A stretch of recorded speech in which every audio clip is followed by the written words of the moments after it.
My wife announced our open marriage at our 15th anniversary party in front of our daughter, her parents, and everyone we knew. I smiled and served champagne.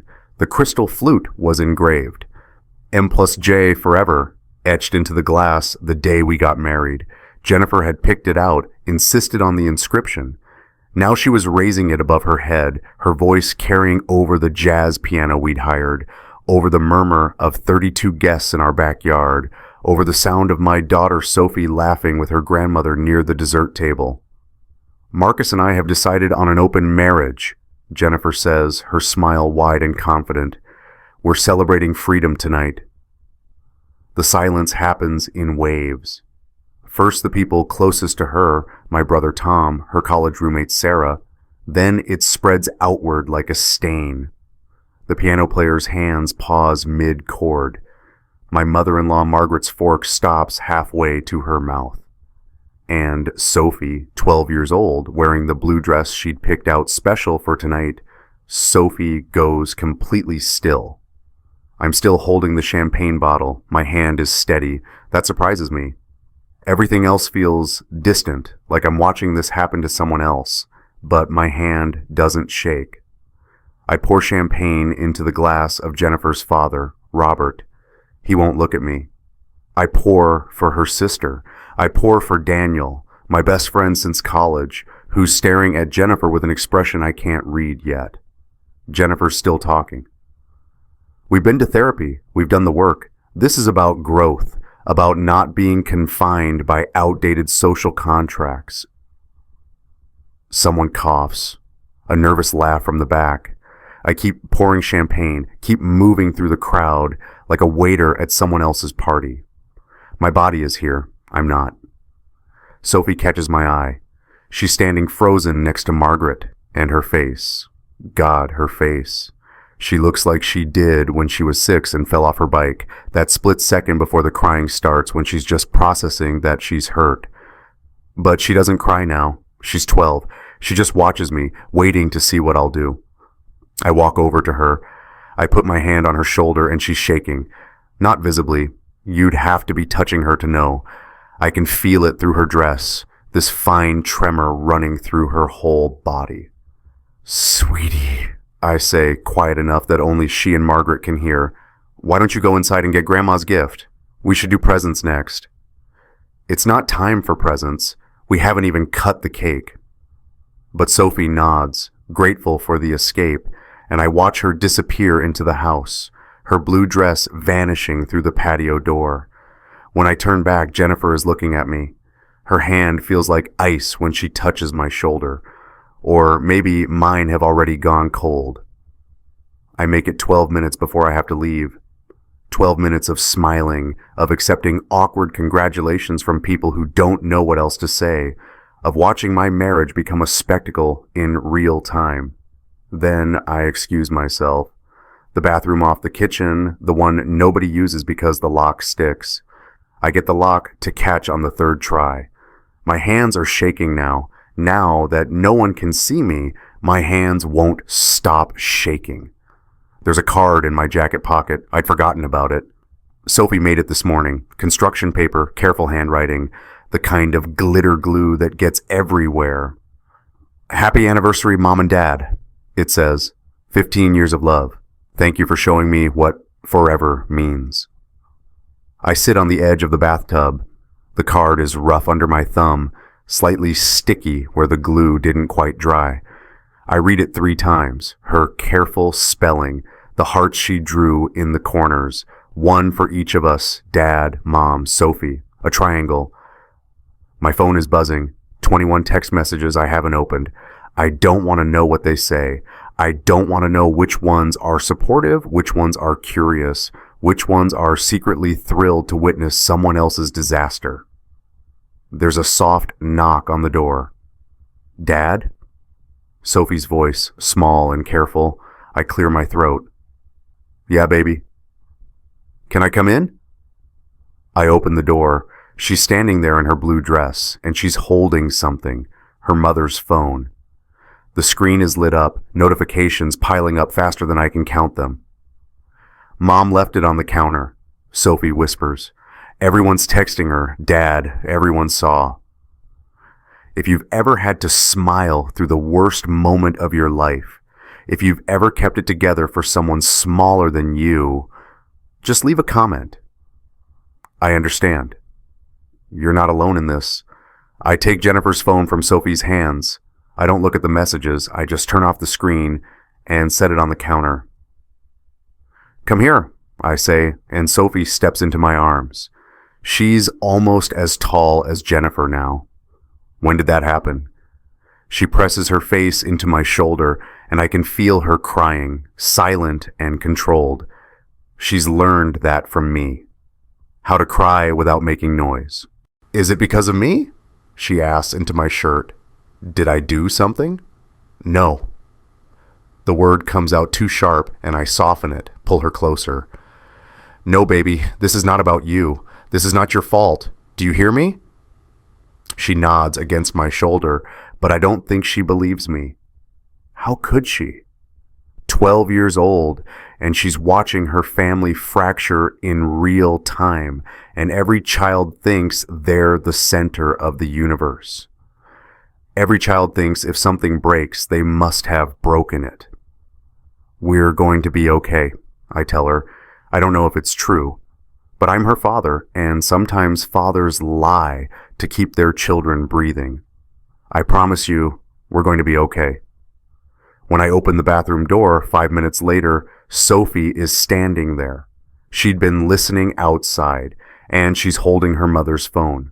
The party doesn't end so much as it dissolves. People leave in clusters, whispering, throwing looks back at Jennifer, at me, at the house. By 8:30, only a handful of guests remain. Daniel, Tom, Margaret, and Robert. Jennifer's sister already left, couldn't get out fast enough. Jennifer is standing by the bar cart we'd set up near the pool. She's on her third glass of wine, maybe her fourth. She's talking to Daniel, laughing at something, touching his arm. The confident woman from the announcement, the one who'd been so sure of herself. Daniel isn't laughing. He's listening, nodding, his face carefully neutral. And then he does something I don't expect. He reaches into his wallet, pulls out a business card, slides it across the bar cart toward Jennifer. You should call me, Daniel says, loud enough that Tom and I can hear from where we're standing near the grill. If you're serious about this open marriage thing, we should get dinner. Jennifer's smile freezes, just for a second. Then it widens, becomes something brittle and sharp. Daniel, I didn't mean... No? Daniel tilts his head, his voice friendly, curious. You announced an open marriage in front of 30 people. I'm single. You're beautiful. Why wouldn't I take you up on it? The wine glass in Jennifer's hand trembles. A drop of red wine spills over the rim, lands on her white dress, the one she'd bought special for tonight, the one that cost more than our mortgage payment. The stain spreads. Jennifer looks at me, then at her mother, who's watching from the patio with an expression of absolute horror. That's not what this is about. No? Daniel picks up his beer, takes a slow sip. Then what is it about, Jen? The silence is different now, sharp, focused. Everyone still here is watching. Tom has his phone out. I don't blame him. Some part of me, the part that's still functional, still thinking strategically, is grateful he's recording this. Jennifer sets down her wine glass. Her hand is shaking. It's about modern relationships, about not being trapped by having to stay faithful to your husband? Daniel finishes. Yeah, I get that. So let's get dinner. Tomorrow night, I know a great place downtown. Daniel... Unless this wasn't actually about freedom. Daniel's voice goes quiet, almost gentle. Unless this was about something else entirely. Jennifer's face. I've been married to this woman for 15 years, and I've never seen her look like this. Triumphant one moment, terrified the next. Her confidence crumbling in real time, right here in our backyard, under the string lights we'd hung together last weekend. I should go, she says. She's looking at me. Marcus, I need to... But she doesn't finish. She just walks away, past her parents, past the guests, into the house. A minute later, I hear her car start in the driveway. She's leaving her own anniversary party. Daniel looks at me. I'm sorry, man, but you needed to see that. Tom is still holding his phone. Got the whole thing, he says quietly, if you need it. I nod. I can't speak yet, because Tom is right. I do need it. I need every second of this recorded. I need evidence of the moment Jennifer's face went from triumph to terror in 3 seconds flat. That's when I knew. This was never about freedom. Not a feminist statement, not sexual liberation, just calculated cruelty with a Pinterest aesthetic. I don't sleep. At 2 a.m., I'm in my home office with the door locked and a pot of coffee going cold on my desk. Sophie is asleep upstairs. I checked on her twice, watched her breathe in the dark. Jennifer hasn't come home. Her car isn't in the driveway. I'm not worried about her. I'm past that now. I'm in a different mode entirely. Investigative, clinical, the part of my brain that designs buildings, that thinks in systems and structures. That part has taken over. If Jennifer wants to blow up our marriage, fine. But I'm going to document every piece of the demolition. I start with the obvious places: bank statements, credit card bills. I'm on all the accounts. We merged everything when we got married, believed in full transparency. Believed. Past tense. The first thing I find is an account I don't recognize. Ending in 4739, opened on March 14th of this year, 8 months ago, Jennifer's name only. I click through the statements, monthly deposits, always $500, always the day after she said she was working late at the office. There's a pattern there, clear as architecture. Money flowing into a secret account, steady as a heartbeat. Then the hotel receipts. They're in a folder marked business expenses, which should have tipped me off immediately. Jennifer works from home. She's a graphic designer. What business expenses require hotel rooms? But there they are. Thermal paper receipts, the kind that fade but are still legible if you're looking for them. Presidential suite. Guest, web, J dates spanning 6 months. The most recent one is from 2 weeks ago, the night Jennifer said she was at a client dinner. I cross-referenced the dates with our shared calendar. Every hotel visit corresponds with a time Sophie was at Margaret's house. Jennifer had scheduled our daughter's sleepovers around her affair. There's more. A burner phone in Jennifer's gym bag. I find it at 3 a.m. when I'm going through the closet, no longer caring about privacy, about boundaries. Cheap plastic, no case, no contacts saved, just dates and hotel room numbers in the text history, no names, just see you Thursday and room 4112, and can't wait. I photograph everything. My hands are steady now, methodical. Each piece of evidence laid out on my desk, photographed from multiple angles, organized by date. I'm building something here, a timeline, a case. The last thing I find is in her laptop. She didn't log out, didn't think she needed to hide anything anymore. Why would she? She'd already announced it to the world. There's an email thread with her coworker, Kyle. The subject line is freedom. I read 3 emails before I have to stop. They're mocking me, laughing about boring Marcus and his pathetic romantic gestures, and how finally, Jennifer is living authentically. There's a photo attached to one email, Kyle's kids at a school play. Jennifer's response is a champagne emoji. The hotel receipts match Sophie's sleepovers at Grandma's. Jennifer had scheduled our daughter's absence around her affair. She'd planned this, all of it. The open marriage announcement wasn't an invitation to freedom. It was a victory lap. I don't wake Sophie for school. Let her sleep. Let her have a few more hours of peace before reality comes crashing back. Instead, I make coffee and sit at the kitchen table and wait for my daughter to find me. She comes downstairs at 7:30, still in her pajamas, her hair uncombed. Is Mom home? She asks. No, I say, but I made pancakes. We don't talk about the party. We don't talk about the announcement.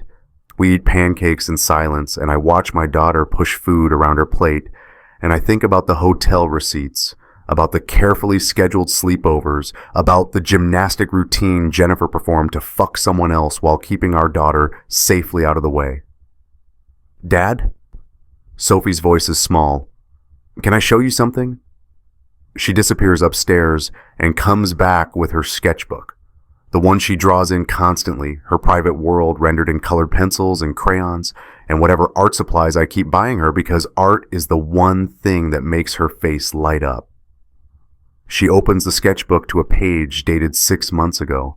It's a drawing of our kitchen, me at the stove, Jennifer at the table with her phone, Sophie at the counter doing homework. The title at the top, in Sophie's careful handwriting, "Normal Family Morning." She flips to the next page, same kitchen, different energy. Jennifer is drawn larger, her phone glowing. I'm smaller, turned away. Sophie is in the corner. Title, "When Mommy Started Smiling at Phone Man." "Phone Man?" I ask. Sophie nods. "That's what I called him, because Mom smiled at her phone different, like..." She struggles for the words. "Like how she used to smile at you."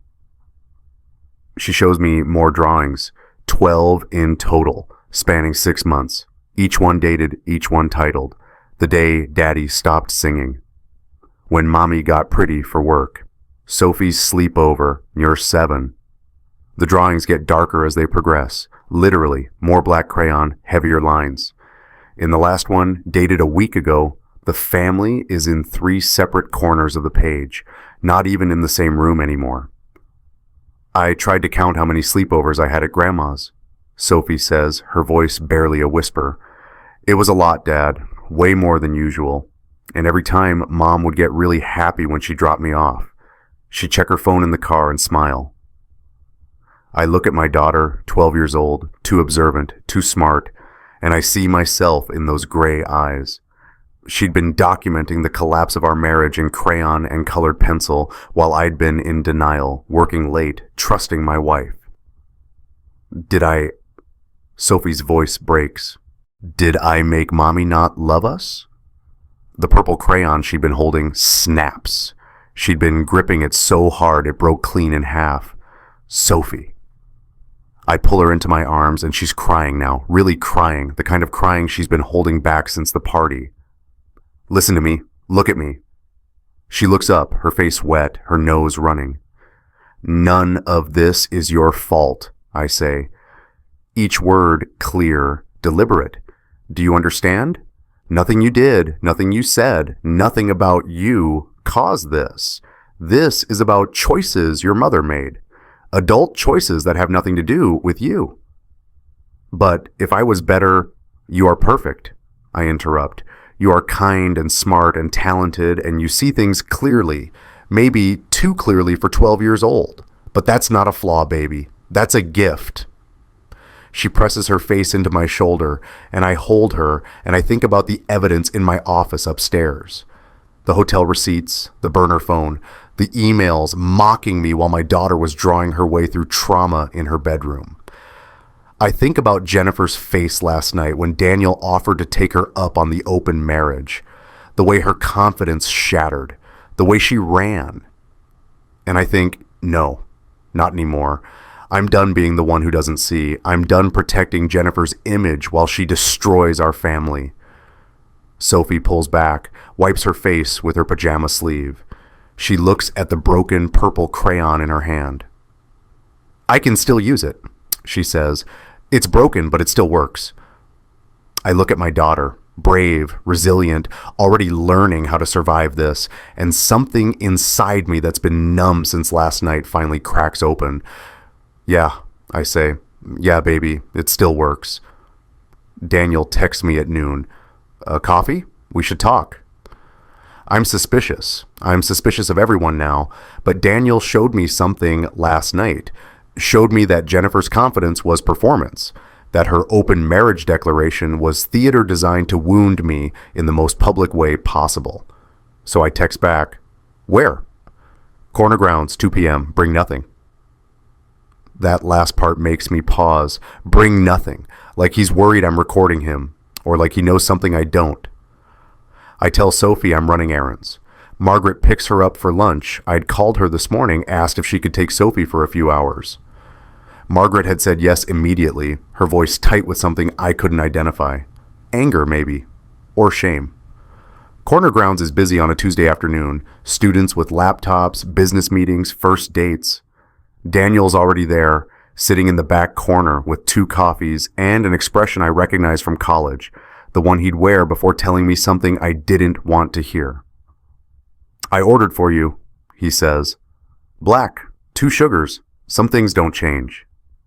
I sit across from him. Wait. Daniel looks around the coffee shop, checking exits, checking faces.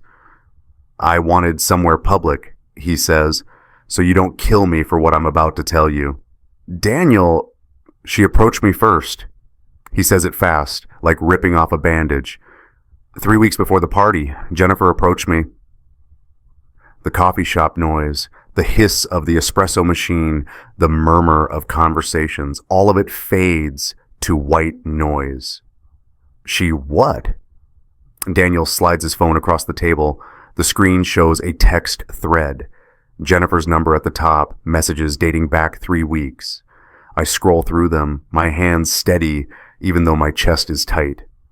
Jennifer, hey stranger, we should catch up soon. Daniel, sure, when's good? Jennifer, funny you should ask. I wanted to talk to you about something. Marcus and I are opening up our marriage. Thought you should know. Daniel, why would I need to know that? Jennifer, well, you're single, you're attractive, and I always wondered what it would be like. I stop scrolling. When did she send this? 3 days after your couples therapy session, Daniel says quietly. The one you told me about. The one where you said you'd do anything to save your marriage. I keep scrolling. The messages get more explicit. Jennifer suggesting dinner.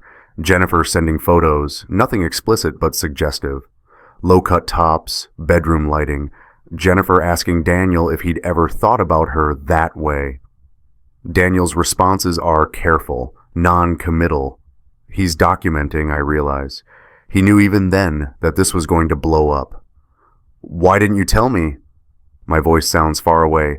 Because I wasn't sure what was happening. I thought maybe, God, Marcus, I thought maybe you two had actually agreed to this, that it was real. Until the party. The party? The way she said it. Daniel leans forward. She wasn't asking permission. She wasn't celebrating mutual freedom. She was announcing her victory. And I thought, fuck that. If she wants to play games, I'll call her bluff. I slide the phone back across the table. She didn't approach you for validation.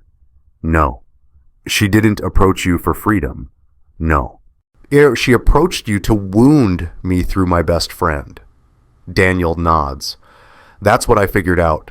So last night when she made her big announcement, I decided to see what would happen if I actually took her up on it. If I removed the hypothetical and made it real. Her face, I say, when you gave her your card. Yeah. Daniel's smile is grim. That's not the face of someone who wants an open marriage. That's the face of someone whose plan just backfired. He pulls out a printed timeline from his bag. Multiple pages, color-coded, cross-referenced. I made this last night. Every message Jennifer sent me. Every time she escalated. Every time she tried to manipulate me into being part of her, whatever this is. I look at the timeline. It's meticulous, professional. Why? Because you're going to need it, Daniel says. And because someone has to tell you this isn't about freedom or modern relationships or sexual liberation. This is calculated. This is cruel. And this, he taps the timeline. This is evidence that she planned it. He pulls out a napkin, writes a name in careful block letters. Patricia Monroe. She's a lawyer, family law. She's handled cases like this before. High conflict divorces, custody battles. She's expensive, but she's worth it. Call her today. Daniel, Marcus. He looks at me, and there's something in his eyes I haven't seen since college. Since the night his dad died, and I drove 4 hours to be with him. I love you, man. You're my brother, and I'm watching Jennifer destroy you piece by piece while pretending it's feminism. So take the name, Call the lawyer. Fight back. Jennifer's first message to him was dated 3 days after our couples therapy session, the one where I said I'd do anything to save our marriage. Patricia Monroe's office smells like leather and old books. She's 50-something, gray hair cut sharp, eyes that miss nothing. I've brought the documentation folder, 47 pieces of evidence, organized chronologically, cross-referenced, annotated. I feel insane, like a conspiracy theorist with a murder board. But Patricia opens the folder and doesn't even blink. Bank statements, she says, flipping pages. Hotel receipts, burner phone records, text message screenshots. She looks up. This is good work, Mr. Webb. Most clients come in with feelings. You came in with evidence. I'm an architect, I say. I think in systems. Good. Because we're going to build you a case. She pulls out a legal pad, starts making notes. Tell me about your daughter. So I tell her about Sophie. 12 years old, gray eyes, talented artist, too observant, too smart. Documenting her family's collapse in crayon. I tell her about the sleepovers, how Jennifer scheduled them around hotel visits, how Sophie noticed the pattern even if she didn't understand it. I tell her about the party, about Sophie standing frozen, watching her mother announce an open marriage in front of 32 witnesses. Patricia stops writing. Your wife announced this in front of your daughter? Yes. At your anniversary party? Yes. With her parents present. Her mother was holding a fork. She dropped it. Patricia sets down her pen. She pulls a thick book from her shelf, state statutes bookmarked with neon tabs. Kansas has an abandonment clause in family law, she says. It's not often used, but in cases where a parent demonstrates willful neglect of a child's emotional welfare, where they prioritize their own desires over the child's psychological safety. She flips to a marked page. It can affect custody outcomes significantly. I'm saying we can prove abandonment. Patricia looks at me over her reading glasses. Not physical abandonment, emotional. Your wife announced a dramatic change to your family structure without preparing your daughter. She scheduled overnight absences that correlated with infidelity. She exposed Sophie to adult relationship dynamics that a 12-year-old has no business witnessing. She pulls out Sophie's drawings from my folder, the 12 pictures, dated and titled. She spreads them across her desk like tarot cards. Did a therapist see these? No. We need Sophie to see a therapist today, someone who specializes in children of divorce. They'll document her emotional state, the impact of her mother's choices. Patricia makes a note. I'm also going to need Sophie's school counselor reports. Has she talked to anyone at school? Her art teacher mentioned she seemed withdrawn last month, said Sophie's work got darker. Perfect. Get that in writing. Patricia starts a new list. We're going to document everything, every piece of evidence showing that Jennifer's choices harmed Sophie, every instance of her prioritizing an affair over her daughter's well-being. She looks up at me. How do you want this to end, Marcus? I want my daughter safe. Custody? Primary, with Jennifer having... I pause. This is my wife. 15 years of marriage. Supervised visitation until we see how she handles this. Patricia doesn't look surprised. That's more aggressive than most fathers ask for. Most fathers don't have 47 pieces of evidence. She smiles. It's not a warm smile. It's the smile of someone who's about to go to war and knows she's going to win. No, Patricia says, most fathers don't. She closes the folder, looks me straight in the eye. We can prove abandonment. Jennifer files first. I get the papers delivered to my office on Thursday, 3 days after meeting with Patricia. My secretary brings them in looking uncomfortable, and I know before I open the envelope what they are. Petition for dissolution of marriage. Jennifer Ann Webb versus Marcus Daniel Webb. She's claiming irreconcilable differences. She's requesting joint custody, 50-50 split. She's requesting I pay her spousal support.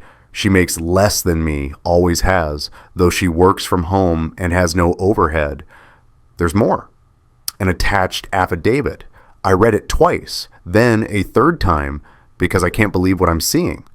Jennifer claims I'm controlling, that I monitor her movements, her finances, her friendships, that I've isolated her from her support network, that the open marriage was her way of trying to reclaim her autonomy, and I responded with emotional abuse and manipulation. She's flipped the script entirely, made herself the victim. I call Patricia. She filed first. I know, I got copied on the petition. Patricia's voice is calm. This is expected, Marcus. Narcissists always strike first. They control the narrative. She's saying I'm abusive. Yes, and we're going to prove she's projecting. Stay calm. Don't contact her. Don't respond to anything she posts on social media. Let her tell her story. We'll tell the truth. But staying calm is harder than it sounds, because Jennifer isn't just filing for divorce, she's launching a campaign. By Friday, her Instagram is curated carefully. Photos of her looking pensive, captions about finding herself and escaping toxicity and choosing freedom.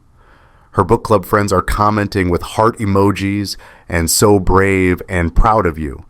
She's blocked me, but Sophie shows me on her phone. Everyone at school is talking about it, Sophie says quietly. Emma's mom asked me if Dad was mean to you. What did you say? I said Emma's mom should mind her business. That's my girl, but the social media campaign is just the beginning. By Monday, Jennifer has moved out. I come home from Sophie's soccer game. Sophie scored 2 goals. I cheered until my throat hurt, and Jennifer's clothes are gone. Her jewelry, her laptop, the fancy espresso machine she insisted we needed, and Sophie's baby photos. Every single one. Albums from the hospital, first birthday, first day of school, all gone. I stand in Sophie's room, looking at the empty shelf where the photo albums used to be, and something in me shifts. This isn't about the marriage anymore. This isn't about hurt feelings or broken trust. This is about my daughter. And Jennifer just weaponized Sophie's childhood memories. Dad? Sophie is standing in the doorway. She's still in her soccer uniform, grass stains on her knees, her face red from running. Where are the photo books? Your mom took them. Sophie's face does something complicated, hurt, confusion, anger. But those are mine too. I know, baby. Can we get them back? I look at my daughter, 12 years old, still holding her cleats, still smelling like grass and kid sweat and victory. Yes, I say, we're going to get them back, I promise.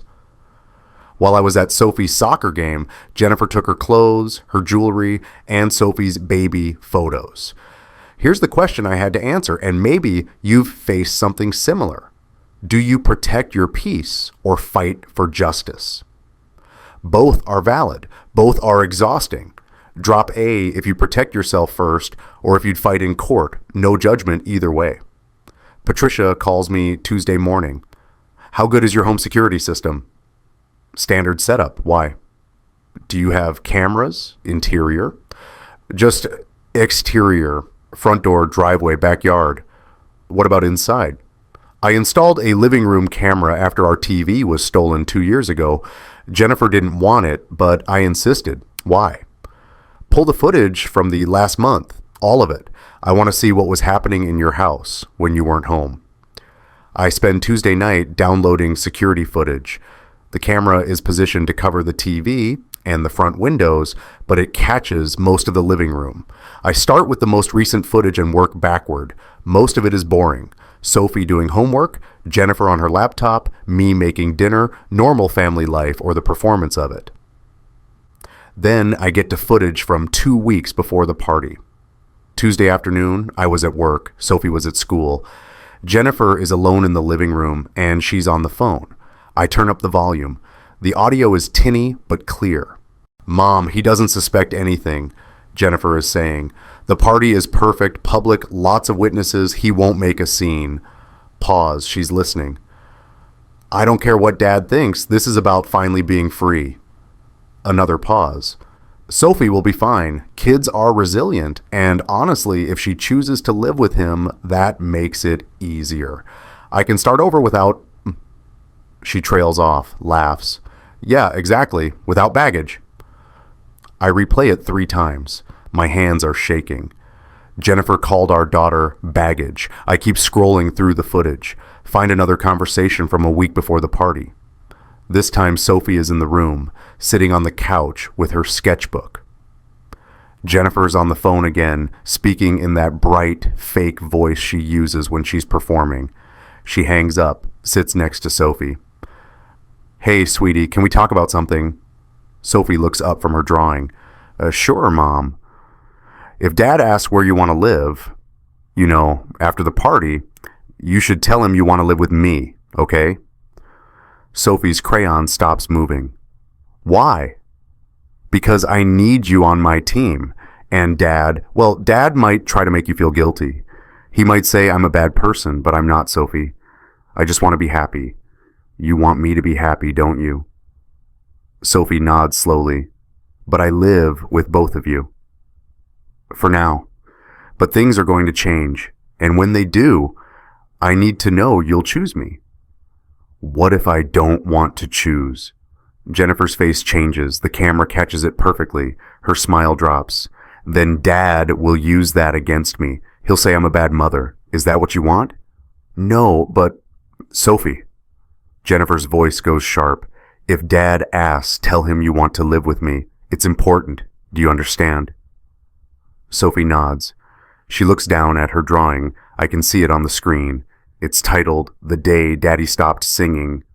Purple crayon, heavy-handed. Good girl, Jennifer says. She pats Sophie's head like she's a dog and walks away. I sit in my dark office at 2 a.m. watching this footage, and I think about the evidence rules Patricia explained. This is admissible. This is Jennifer, on camera, coaching our daughter to lie in a custody case. Jennifer didn't know about the living room camera.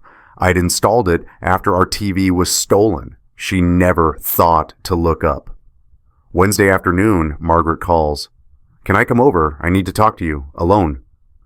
I tell Sophie to do homework upstairs. Margaret arrives 15 minutes later, carrying a cloth bag and looking older than I've ever seen her. She's 68, always been energetic, the kind of grandmother who takes Sophie camping and teaches her how to fish. Now she looks exhausted. I brought something, Margaret says. She sits at my kitchen table, the same table where Sophie showed me her drawings. She pulls out a journal, blue leather, pages soft from rereading. I've been keeping track, Margaret says, since March, since I noticed Jennifer was different. She opens the journal. Her handwriting is careful, dated entries, observations. March 19th, Jennifer canceled lunch with Sophie. 3rd time this month, claimed work emergency. April Saud overheard Jennifer on phone laughing, said, he has no idea, sounded cruel. May 14th, Sophie seems withdrawn, asked if everything was okay at home. She said, Mom's always on her phone now. June 3rd, Jennifer asked me to take Sophie more often, overnight. She used to never want Sophie away. Entry after entry, a mother documenting her own daughter's descent into something Margaret didn't want to name but couldn't ignore.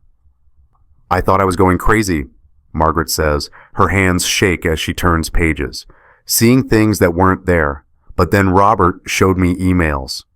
She pulls out printed emails, Margaret to Robert, sent over the last 6 months. Our daughter is destroying that family. I don't know what to do. Sophie called me crying, asked if divorce was her fault. She's 12. Jennifer is doing to Marcus what David did to me, and I can't watch this happen again. I look up. David? My first husband, Jennifer's father. Margaret's voice is flat. He cheated on me for 3 years before I found out, made me feel crazy the whole time, told everyone I was controlling, jealous, unstable.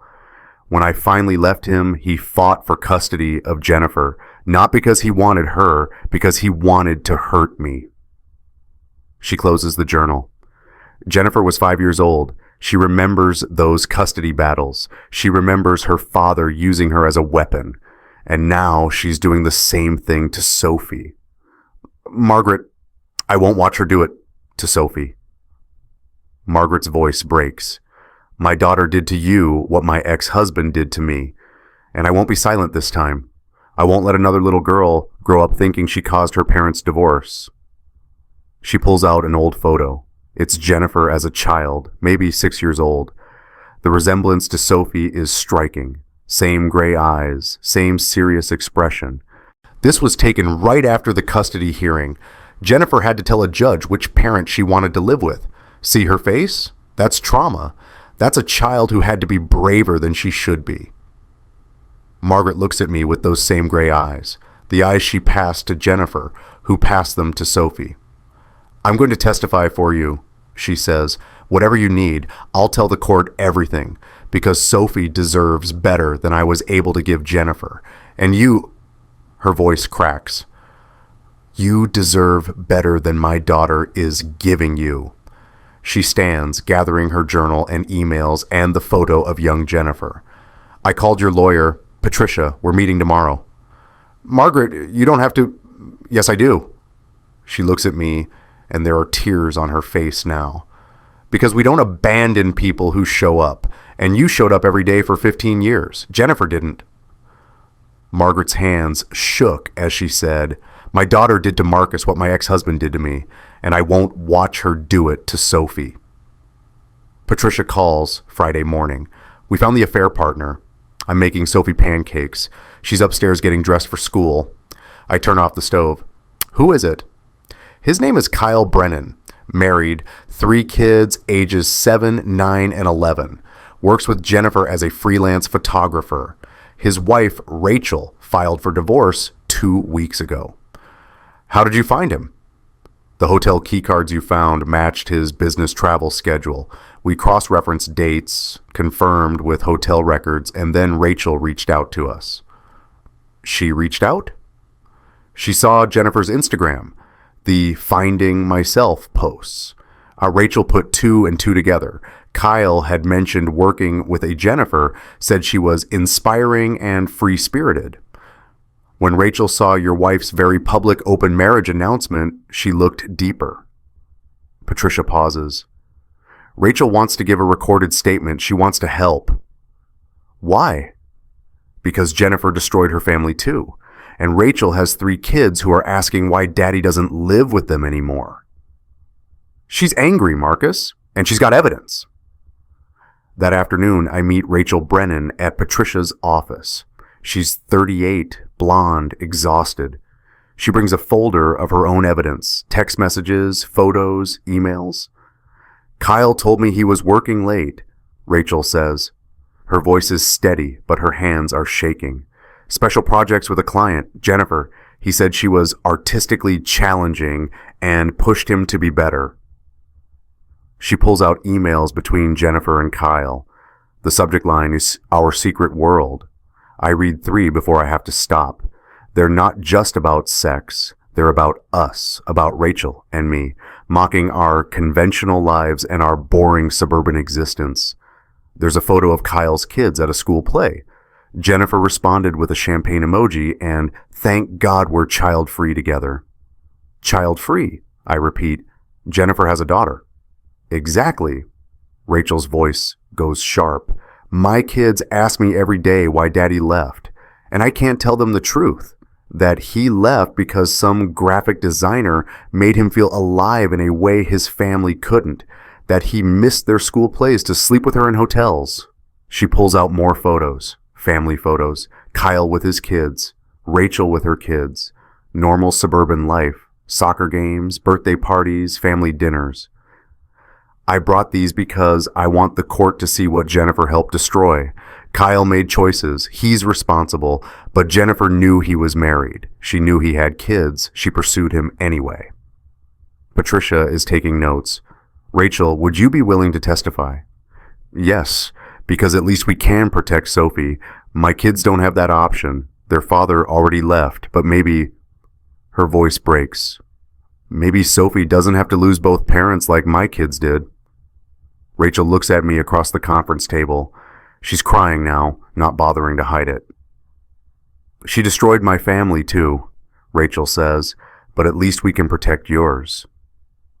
Sophie has her first therapy session with Dr. Helen Park on Monday. Court-ordered evaluation. Jennifer fought it, claimed it was unnecessary, that I was trying to weaponize mental health professionals. But the judge ordered it anyway, both parents to participate in Sophie's sessions. Jennifer is late, deliberately, I think. Wants to make me look like the controlling one, the one who rushes Sophie, who can't relax about schedules. But Dr. Park just notes the time and starts without her. Dr. Park is Korean-American, mid-40s, with kind eyes and an office full of art supplies. She's specialized in children of high-conflict divorces for 20 years. She knows what she's looking at. Sophie, Dr. Park says, I want you to draw something for me. Can you draw your two homes? Where you live with Dad and where you'll live with Mom when she gets her new place. Sophie nods, takes markers and a large piece of paper. She draws for 10 minutes in silence. The picture she creates breaks my heart. On the left side, our house.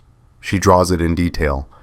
The kitchen where we make pancakes, her bedroom with the shelf where her photo albums used to be, the backyard with the swing set. She draws me in the kitchen, drawn large and careful. She draws herself at the counter, smiling. On the right side, a blank rectangle. Just an outline. No details, no color, just empty space. Tell me about these homes, Dr. Park says gently. This is Dad's house, Sophie says, pointing to the detailed side. I know everything about it. I know where everything is. I know Dad will be there when I come home from school. And this one? That's Mom's house. Sophie's marker hovers over the blank rectangle. I don't know what it looks like yet. Mom says it's going to be modern and free and I'll have my own room. But I don't know if... She trails off. If what, Sophie? If she'll be there. Dr. Park doesn't react, just makes a note. What makes you think she might not be there? Mom is always going somewhere, always on her phone, always meeting someone, always excited about something that isn't me. Jennifer walks in at that moment, 15 minutes late, carrying a Starbucks cup, wearing athleisure that costs more than my mortgage payment. She smiles at Dr. Park, ignores me completely, and focuses on Sophie. Hey, baby girl, sorry I'm late. Yoga ran long. Sophie doesn't smile back. Hi, Mom. Dr. Park gestures to a chair. Mrs. Webb, thank you for joining us. We were just talking about Sophie's drawings. Jennifer looks at the paper. At the detailed house on the left, the empty rectangle on the right. Her smile falters. Just for a second, then she recovers. That's very creative, Sophie. My house is going to be amazing. You're going to love it. Will you be there? Sophie asks. Her voice is small. Of course I'll be there. It's my house. But will you be there when I am? The room goes quiet. Even Jennifer, who always has something to say, goes quiet. Dr. Park leans forward. Sophie, can you tell your mom what you mean? Sophie picks up a purple marker, the same color she used for Phone Man in her drawings at home. She adds details to the blank rectangle, a phone floating in the empty space, then adds herself, small and alone in the corner. When I'm at Mom's house, Sophie says carefully, will I be by myself while Mom is on her phone, or will Mom be with me? Jennifer's face goes through several emotions in rapid succession. Surprise, defensiveness, something that might be shame. Sophie, that's not fair. Sophie, Dr. Park interrupts gently, do you feel safe with your mom? Sophie hesitates. That hesitation is answer enough. I don't know, Mom isn't mean. She doesn't hit me or anything. But I feel nervous, like I have to be good enough or interesting enough or she'll... Sophie's voice drops to a whisper. Or she'll leave again. Leave again? Dr. Park's pen pauses on her notepad. Has your mom left before? She leaves all the time for work, for trips, for freedom, she says. And I'm always at grandma's or dad's watching me, and I count the days until mom comes back. But when she comes back, she's looking at her phone, and I can tell she's thinking about leaving again. Jennifer stands up abruptly. This is exactly what Marcus is doing, turning our daughter against me. Sophie, you know I love you. Do you? Sophie looks up at her mother, and her gray eyes, my eyes, are wet with tears she won't let fall. Because you called me baggage. The room freezes. What? Jennifer's voice is barely a whisper. I heard you on the phone. You said if I chose to live with Dad, it would be easier, that you could start over without baggage. That's me, Mom. I'm the baggage. Jennifer's face goes pale. She looks at me like I coached Sophie to say this. But I didn't. I didn't tell Sophie about the security footage. I didn't play her that recording. Sophie heard it herself, live, in real time. Sophie, I didn't mean... Yes, you did. Sophie's voice is steady now, strong. You meant it, Mom, and I think... She takes a shaky breath. I think I need to live somewhere I'm not baggage. Dr. Park asks Sophie where she wants to live. Sophie looks at her mother and says, with whoever won't leave me for a stranger. If your child ever had to be braver than they should, take a second and breathe with me. They remember who showed up. So do we. The custody hearing is scheduled for October 15th. 3 months after the anniversary party, 3 months of documentation, of therapy sessions, of Sophie sleeping in my room because she has nightmares about being left behind. Jennifer has a new apartment, modern, minimalist, exactly the kind of place she always wanted. She posts photos on Instagram, white walls, plants in geometric pots, a home office with perfect lighting. Sophie has visited twice. Both times, Jennifer had to reschedule plans because something came up. Patricia and I prepare for the hearing like architects preparing for a client presentation. We have binders, we have exhibits, we have a timeline poster, 4 feet wide, mounted on foam board, showing 47 data points in color-coded precision. This is going to be overwhelming for the judge, Patricia warns me the night before. But that's the point. We're not arguing feelings. We're presenting a pattern of behavior documented across 8 months. Evidence doesn't lie. And if Jennifer's lawyer tries to paint me as controlling, then we show the video footage of Jennifer coaching Sophie. We show Margaret's testimony. We show that you're not controlling. You're documenting abuse. Patricia closes her briefcase. Get some sleep, Marcus. Tomorrow we tell the truth. I don't sleep. Instead, I sit in Sophie's room and watch her breathe. She's almost 13 now, taller. Her face is losing its childhood roundness, becoming angular, beautiful. She looks like Jennifer did at that age. I've seen the photos. But Sophie has something Jennifer doesn't. Kindness, resilience, the ability to see people clearly and love them anyway. Dad? Sophie's voice is sleepy. Tomorrow is the hearing. Yeah, baby. Are you scared? I think about lying. Then I remember we don't lie to protect feelings anymore.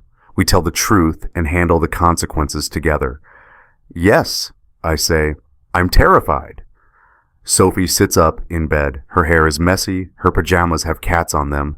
12 years old, forced to be brave in ways no child should be. I wrote something, she says. She reaches under her pillow and pulls out a folded piece of paper. For the judge, Dr. Park said I could, if I wanted to. She hands me the letter. It's written in her careful handwriting, no spelling mistakes, no crossed out words. She's drafted this multiple times. Dear Judge, my name is Sophie Webb, and I'm 12 years old. Everyone keeps asking me where I want to live. I don't want to choose. I don't want to hurt anyone. But I also don't want to lie. I feel safe with my dad. I know he'll be there when he says he'll be there. I know he won't leave me for someone more interesting. I feel scared with my mom now, not because she's mean, but because I don't know if I matter to her anymore. I count the days until I go back to Dad's house. I wish I didn't, but I do. I'm sorry, Mom. I still love you, but I can't trust you anymore. I want to live with Dad. I'll visit Mom when she wants to see me, but I need to live somewhere I'm not baggage. Sophie, I read it 3 times. My hands are shaking. You don't have to give this to the judge, I tell her. You don't have to be part of this. Yes, I do. Sophie's voice is firm, because if I don't tell the truth, Mom will say things that aren't true, and you'll get in trouble for protecting me, and that's not fair. No child should have to choose. No child should have to testify. No child should have to parent their parent. But Sophie is doing all 3 because Jennifer left her no choice. Judge Sandra Wu is in her 60s, Vietnamese American, with a reputation for being fair but unforgiving of parental games. She's seen every manipulation tactic, every lie, every attempt to weaponize children. She does not suffer fools. The courtroom is smaller than I expected. Just a few rows of benches, wood paneling, fluorescent lights that make everything look tired.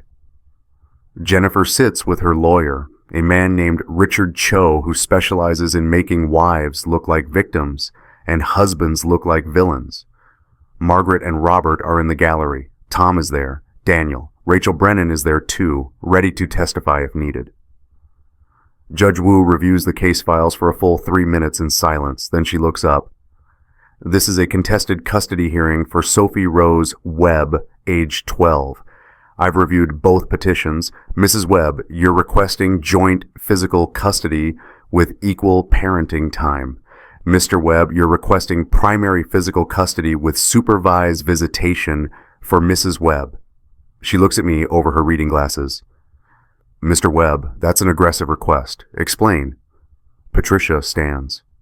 Your Honor, we believe the evidence will show that Mrs. Webb has demonstrated a pattern of emotional abandonment that directly harmed Sophie's psychological well-being. We're not seeking to remove Mrs. Webb from Sophie's life. We're seeking to establish a custody arrangement that prioritizes Sophie's need for stability and emotional safety. Show me. Patricia pulls out the timeline poster. It takes 2 people to hold it, me and a paralegal. 4 feet wide, 47 data points, 8 months of Jennifer's choices laid out in undeniable precision. March 14th, Patricia begins. Mrs. Webb opens a separate bank account without informing her husband. This account receives monthly deposits of $500. Always the day after she claims to be working late. She points to the next data point. March 28th, first hotel receipt, presidential suite at the downtown Marriott. Mrs. Webb's name as guest. Her husband was home with Sophie. April through September, 14 additional hotel visits. Every single one corresponds with a night Sophie was staying at her grandmother's house. Patricia pulls out the evidence binder. These are the hotel receipts. These are the bank statements. This is the burner phone we found in Mrs. Webb's gym bag. Judge Wu takes the binder, flips through pages. Her expression doesn't change, but I see something in her eyes. Recognition. She's seen this pattern before. Mrs. Webb, Judge Wu says, did you open a separate bank account in March? Jennifer's lawyer touches her arm, but she answers. Yes, I needed financial independence. From your husband of 15 years, with whom you shared all accounts. Yes. And these hotel visits? Jennifer hesitates. I was exploring my needs, my identity. It's not illegal to stay in a hotel. No, Judge Wu agrees. It's not illegal, but this court is concerned with the impact of your choices on your daughter. Patricia continues. Your Honor, we have video footage from the Webb family's home security system. This footage shows Mrs. Webb coaching Sophie to lie about custody preferences. She pulls out a laptop, cues up the video. The courtroom watches in silence as Jennifer tells 12-year-old Sophie, if Dad asks, tell him you want to live with me. Sophie's voice on the recording, but I don't want to, Mommy. Jennifer's response, You will eventually. Judge Wu's face hardens. Mrs. Webb, did you coach your daughter to lie in a custody case? I was preparing her for questions. That's not coaching. That's witness tampering. Judge Wu interrupts. In any other context, that's witness tampering. She turns to Patricia. What else? A recorded phone conversation in which Mrs. Webb refers to Sophie as baggage. Patricia plays the audio. Jennifer's voice, bright and casual. If she chooses to live with him, that makes it easier. I can start over without baggage. The courtroom is silent. I watch Jennifer's face go pale. Mrs. Webb. Judge Wu removes her glasses. Did you announce an open marriage at your 15th anniversary party while already in a committed extramarital relationship? Jennifer looks at her lawyer. He nods. Yes, Jennifer whispers, but that was about freedom, about not being confined by... Did you announce this in front of your daughter? I thought Sophie would understand. Did you announce this in front of 32 witnesses, including your daughter, without preparing Sophie for this revelation beforehand? Jennifer doesn't answer. Mrs. Webb, I need a verbal response. Yes, Jennifer says. Her voice is barely audible. Yes, I did. Judge Wu sets down her glasses. She looks at Jennifer for a long moment. Mrs. Webb, you exposed your 12-year-old daughter to adult relationship dynamics without preparation or support. You scheduled her absences to facilitate an extramarital affair. You coached her to lie in custody proceedings. You referred to her as baggage when discussing your future plans. She picks up another document. And according to Dr. Helen Park's evaluation, Sophie experiences anxiety around you. She counts days until she returns to her father's custody. She feels she must earn your attention and affection. Jennifer's lawyer stands. Your Honor, Mrs. Webb has been under tremendous stress. The open marriage was an attempt to save the relationship, and Mr. Webb's controlling behavior... Controlling behavior? Judge Wu looks at Patricia. Do you have evidence regarding Mr. Webb's alleged controlling behavior? Patricia pulls out Margaret's journal. Your Honor, this is a journal kept by Mrs. Webb's own mother. It documents Mr. Webb's consistent involvement in Sophie's life, school events, medical appointments, daily care. It also documents Mrs. Webb's increasing absence and emotional unavailability. Margaret stands in the gallery. Your Honor, may I speak? Judge Wu nods. You're the maternal grandmother? Yes, Your Honor, Margaret Foster. I'm Jennifer's mother, and I'm here to testify on Marcus's behalf. You can hear Jennifer's sharp intake of breath. Margaret walks to the witness stand. She's sworn in. She sits down with her journal in her lap. I love my daughter, Margaret begins, but I won't watch her do to Sophie what my ex-husband did to her. Jennifer was 5 years old when her father used her as a weapon in our divorce. She remembers the custody battles, the manipulation, the feeling of being caught between parents who were fighting instead of protecting her. Margaret's voice shakes. Now, Jennifer is doing the same thing to Sophie, and I won't be silent this time. I won't let another little girl grow up thinking she caused her parents' divorce. She opens her journal, reads excerpts, dates, observations, concerns documented over 6 months. Jennifer canceling plans with Sophie, Sophie asking if divorce was her fault, Margaret's growing realization that her daughter was destroying her own family. Marcus showed up every day for 15 years, Margaret says. Jennifer stopped showing up 8 months ago, and Sophie deserves a parent who shows up. Judge Wu makes extensive notes. Thank you, Mrs. Foster. You may step down. Patricia calls one more witness. The court calls Rachel Brennan. Rachel takes the stand, sworn in, sits with her hands folded. She looks at Jennifer once, her expression unreadable. Mrs. Brennan, what is your connection to this case? My husband Kyle was having an affair with Jennifer Webb. I filed for divorce 2 weeks ago. How many children do you have? 3, ages 7, 9, and 11. Patricia pulls out the email thread. Is this correspondence between your ex-husband and Mrs. Webb? Rachel looks at it, nods. Yes, they called it their secret world. They mocked our conventional lives, our boring suburban existence. There's a photo of my kids in there, my kids at their school play. Jennifer responded with a champagne emoji.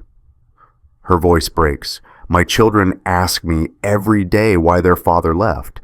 And I can't tell them the truth, that he left because someone made him feel alive in a way his family couldn't, that he chose hotel rooms over school plays. Rachel looks at Judge Wu. Jennifer didn't just destroy her family, she helped destroy mine. And my children don't have the option Sophie has. Their father already left.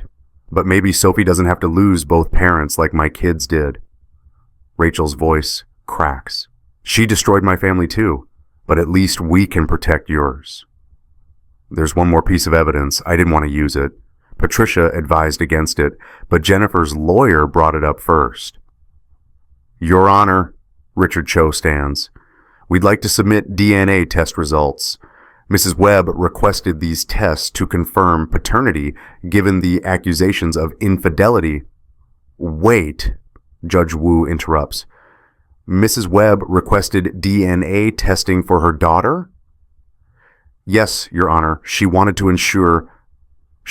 use her daughter's paternity as a weapon. Judge Wu looks at Jennifer. Mrs. Webb, explain this decision. Jennifer's voice is small.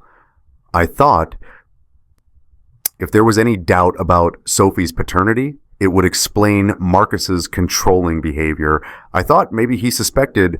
You thought weaponizing your daughter's biological identity would help your custody case.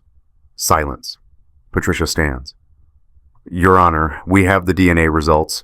They showed 99.9% probability of paternity. Mr. Webb is unquestionably Sophie's biological father.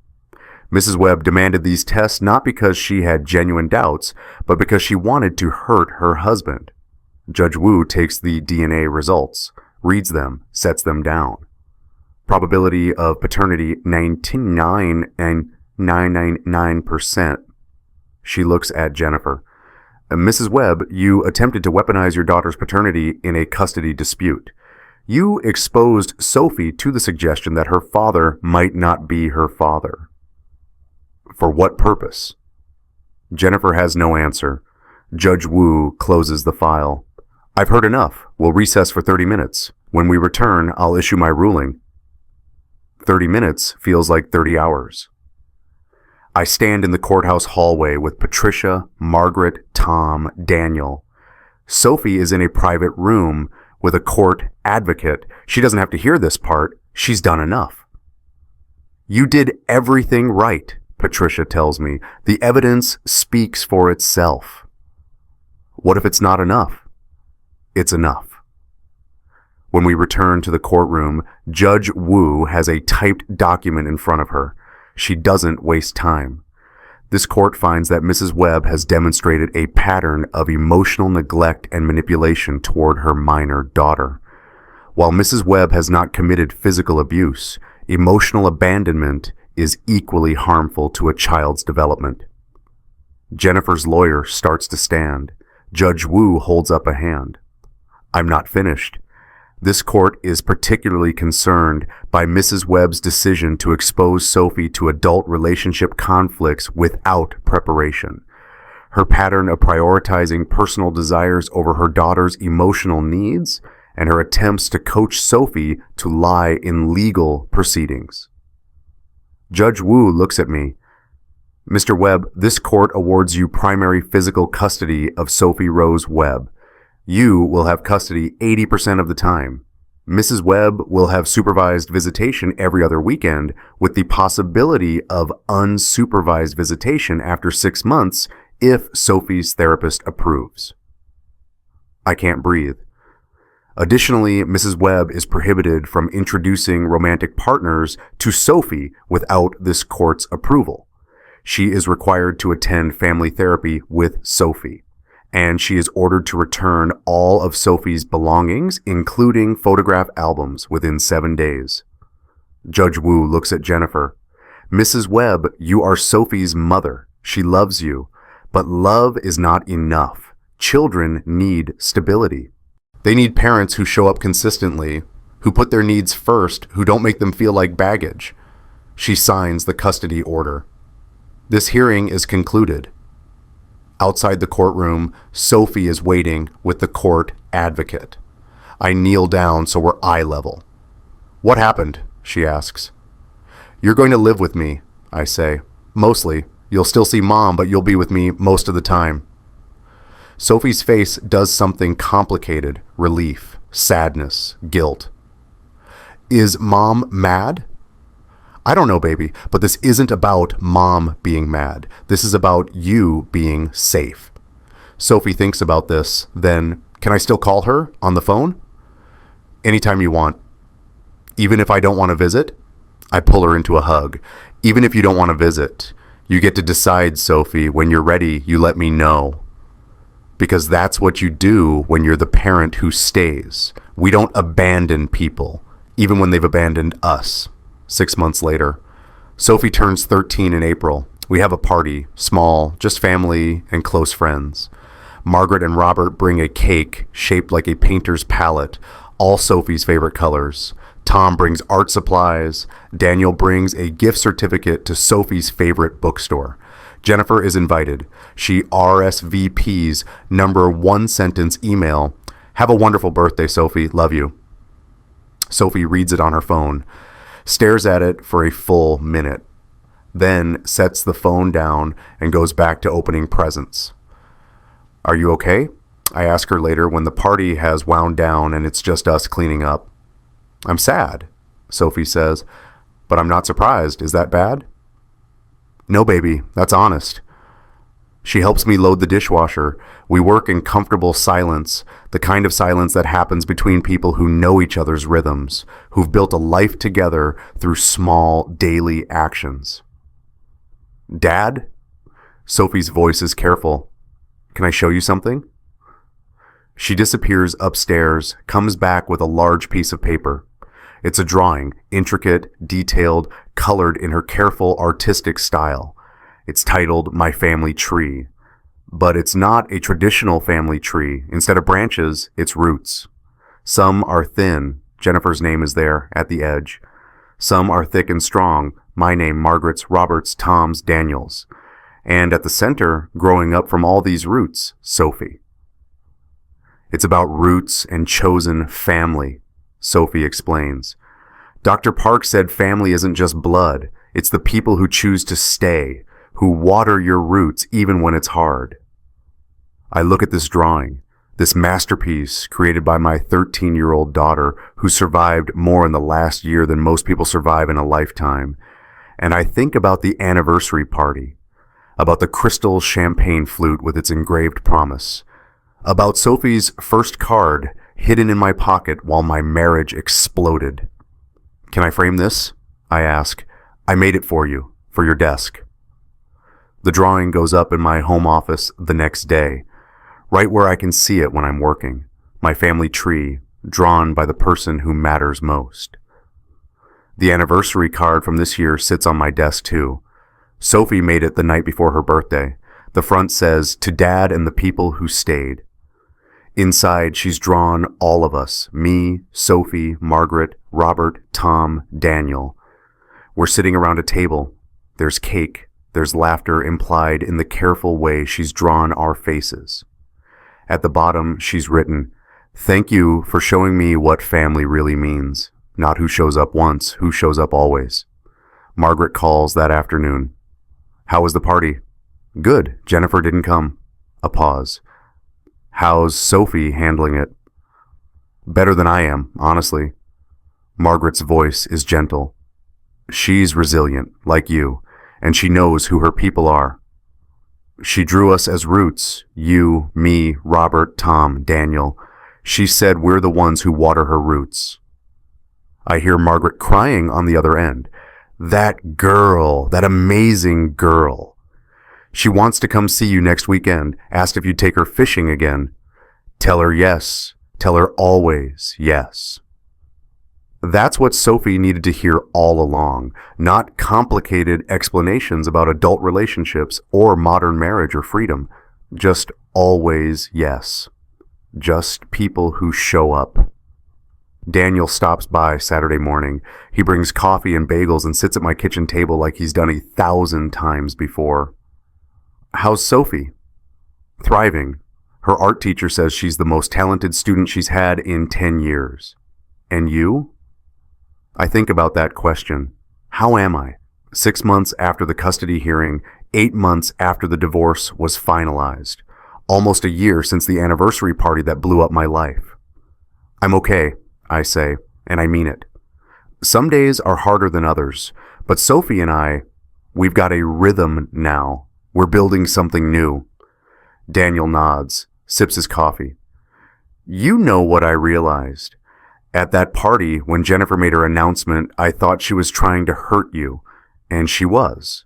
But what she actually did was show everyone who she really was, including Sophie.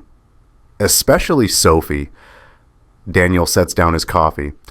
Kids are smart, man. Sophie saw through the bullshit before any of us did. Those drawings, she documented everything. We sit in comfortable silence. Outside, Sophie is in the backyard with her easel, painting. I can see her through the window, focused and peaceful. You're singing again, Daniel says suddenly. What? Just now, when you were making coffee, you were humming. I hadn't noticed, but he's right. I was humming Sophie's favorite song, the one I used to sing every morning while making breakfast before everything fell apart. The day Daddy stopped singing, I say quietly. That's what Sophie titled one of her drawings. The day she noticed I'd stopped. When did you start again? I don't know. Sometime after the hearing. Sometime after Sophie and I settled into our new normal. I look at Daniel. When did you notice? Today. First time I've heard it in over a year. Sophie comes in from the backyard, paint on her hands, smiling. Dad, can Rachel and her kids come over for dinner tonight? She texted asking if we wanted to do pizza and movie night. Rachel Brennan has become an unexpected friend. 2 single parents, both rebuilding after betrayal, both focused on protecting their kids. Her 3 children and Sophie have bonded over shared trauma and art projects, and the unspoken understanding that sometimes grown-ups make terrible choices. Sure, baby, tell her 6 o'clock. Sophie texts back, then looks at Daniel. You should come too. Rachel's making her famous brownies. Daniel grins. I'm in. Can't turn down famous brownies. This is what family looks like now. Not the perfectly curated image Jennifer wanted. Not the traditional nuclear family I thought I'd have forever. But something real. Something chosen. People who show up. People who stay. That night, after pizza and brownies and a movie that made Sophie's kids laugh until they couldn't breathe, after Rachel has taken her kids home and Daniel has left and the house is quiet again, Sophie comes downstairs one more time. I can't sleep, she says. Bad dreams? No, just thinking. I make room for her on the couch. She curls up next to me like she used to when she was little, before she got too cool for dad cuddles. What are you thinking about? Mom texted me today, said she got a new apartment, asked if I wanted to come see it. Do you? Sophie is quiet for a long time. Maybe, not yet, but maybe. That's okay, you don't have to decide right now. I still love her, Sophie whispers. Is that weird? No, baby, that's normal. She's your mom. You're allowed to love her and be hurt by her at the same time. Those feelings can exist together. Sophie nods against my shoulder. Dr. Park says I'm grieving. Not for mom leaving, but for the mom I thought I had, the one who put me first. 13 years old and talking about grief like a philosopher. My daughter, forced to grow up too fast. I'm sorry you had to go through this, I tell her. I'm sorry I couldn't protect you from it. You did protect me, Dad. You fought for me. You believed me when I said I was scared. She sits up, looks at me with those gray eyes that see too much and feel too deeply. You know what the difference is between family and relatives? Sophie asks. I think about the drawing on my desk, the roots and the chosen people. Tell me. Family shows up, always, even when it's hard, especially when it's hard. She stands, stretches, heads toward the stairs. Then she stops, turns back. We don't leave the people who matter, right, Dad? That's what you taught me. That's right, baby. Grandma Margaret says the same thing. She says she learned it late, but she's teaching it to me early. Sophie smiles, a real smile, the kind that reaches her eyes and erases the worry lines that shouldn't be on a 13-year-old's face. I'm lucky, she says. Not everyone has people who stay. She's right, not everyone does, but we do.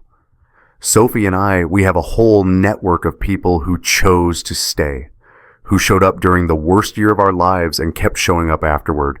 Margaret and Robert, who chose their granddaughter over their daughter's lies. Tom and Daniel, who stood witness when I needed someone to document the truth. Rachel, who turned her own pain into solidarity and friendship. Dr. Park, who gave Sophie language for her feelings and permission to tell the truth. Patricia, who fought for justice with evidence and strategy and unshakable belief that children deserve protection. And Sophie herself, brave, observant, kind, despite everything. My daughter, who documented our family's collapse in crayon and colored pencil, who stood in a courtroom and told the truth when lying would have been easier, who draws family trees with roots instead of branches because she understands what really matters. I go to the kitchen, pull out the crystal champagne flute, the one engraved with M+J forever, the one Jennifer used for her victory toast that became her downfall. I've kept it not out of sentimentality, but because some symbols need to be reclaimed. Tomorrow is Sunday. Sophie and I are having brunch with Margaret and Robert. I'll use this glass for Sophie's sparkling cider toast. I'll let her trace the engraving with her finger, M+J forever. And we'll talk about how forever means different things now. Forever isn't a promise one person makes and breaks. Forever is showing up every day, especially the hard days. Forever is choosing family over and over again, especially when it's easier to leave. I rinse the glass, set it on the counter for tomorrow. Upstairs, I hear Sophie singing softly to herself, the same song I was humming this morning. The melody floats down the stairs, fills the quiet house with sound. She heard me singing again, and now she's singing too. We're going to be okay, both of us, all of us, this patchwork family built from choice and struggle and the fundamental decision to stay. Sophie asked me what the difference is between family and relatives. I told her family shows up, always, even when it's hard, especially when it's hard. We don't leave the people who matter. What does found family mean to you? Share your story in the comments, blood related or not. I want to hear about the people who showed up when it mattered.